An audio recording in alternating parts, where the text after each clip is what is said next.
Happy October 1st.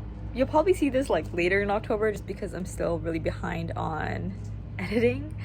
But yeah, I'm going in to work a little bit later today because I am working our welcome event.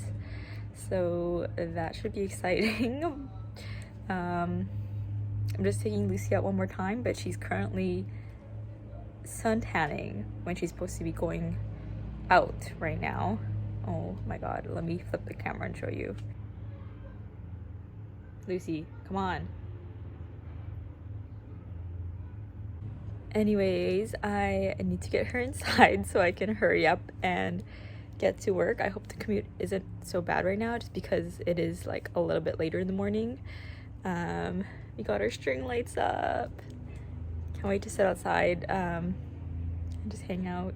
Okay, so I finally got Lucy back inside and I'm about to head out now. I hope there's not too much traffic, but because it's a little bit later in the morning, I don't think there should be much traffic. It should take me like 30 minutes to get there and then 10 minutes to walk to the office. So yeah. And also, did I mention that it's my first week of work? I mean, like, I finally completed my first full week of working in the office.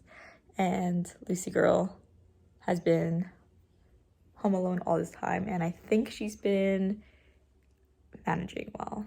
Right, Lucy? So I just got to campus. It really didn't take me that long to get here. I did not even stop at all on the highway, which was nice.